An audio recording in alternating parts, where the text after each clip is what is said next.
आपण पाहत आहात स्वराज्य न्यूज। सत्य हेच जे तुमच्या समोर।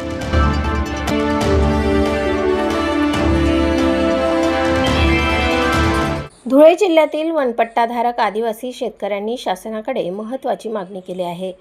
कसत आणि खेटत असलेल्या सर्व वनजमिनीची नोंद नव्याने होणाऱ्या 7/12 उतार्यावर करण्यात यावी अशी मागणी निवेदनातून करण्यात आली आहे। पावसाळी अधिवेशनात महसूल मंत्री चंद्रशेखर बावनकुळे यांनी वनजमिनीचा 7/12 करण्याची घोषणा केल्याबद्दल आदिवासी समाजाने स्वागत केले। मात्र 7/12 प्रक्रिया राबविण्यापूर्वी वनपट्टाधारकांच्या अडचणी सोडवाव्यात अशी भूमिका शेतकऱ्यांनी मांडली आहे।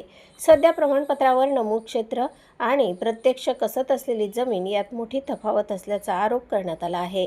अनेक शेतकऱ्यांच्या नावावर कमी क्षेत्राची नोंद असून प्रत्यक्षात ते अधिक जमीन कसत असल्याचे निवेदनात म्हटले आहे। भविष्यातील गरजा लक्षात घेऊन प्रत्यक्ष ताब्यातील सर्व जमिनीच्या 7/12 वर समावेश करून संपूर्ण स्वामित्व हक्क द्यावा अशी मागणी करण्यात आली आहे। ही मागणी मान्य न झाल्यास जिल्हाधिकारी कार्यालयावर बेमुदत आंदोलन छेडण्यात येईल असा इशाराही देण्यात आला आहे। हे निवेदन मुख्यमंत्री, महसूल मंत्री, वनमंत्री आणि आदिवासी विकास मंत्र्यांना प्रांताधिकारी शिरपूर यांच्यामार्फत सादर करण्यात आले।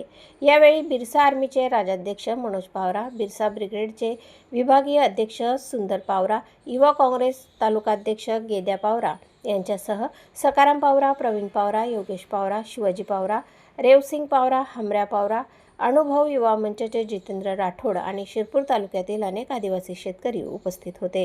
प्रतिनिधी साहेबराव पावरासह स्वराज्य न्यूज, शिरपूर। राज्याचे महसूल मंत्री माननीय बावनकुळे साहेबांनी वनजमिनीचा 7/12 होईल अशी घोषणा केली। त्या घोषणेबद्दल आम्ही सर्व आदिवासी समाजाच्या वतीने त्यांचं आभार व्यक्त करतो। परंतु आमची प्रमुख मागणी अशी आहे की 7/12 व्हायच्या आधी जेवढ्या आदिवासी वनपट्टेधारक शेतकरी जेवढी जमीन कसत आहोत, जेवढी जमीन खेळत आहोत, त्या कसत असलेल्या सर्व वनजमिनीची नोंद ही 7/12 व्हायला पाहिजे अशी आमची प्रमुख मागणी आहे।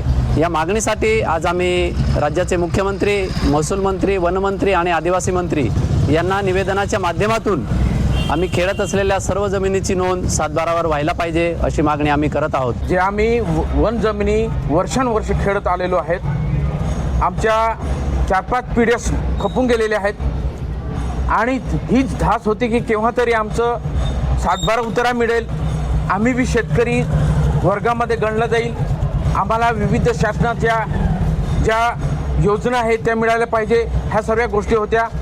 परंतु आज ही परिस्थिती फार वाईट आहे। आम्हाला अजूनही पक्का 7/12 मिळालेला नाही आणि जे वनजमिनी आणि आम्ही कसत आलेलो आहे ती पूर्णपणे शासनाने लक्षात घेतलेली नाही।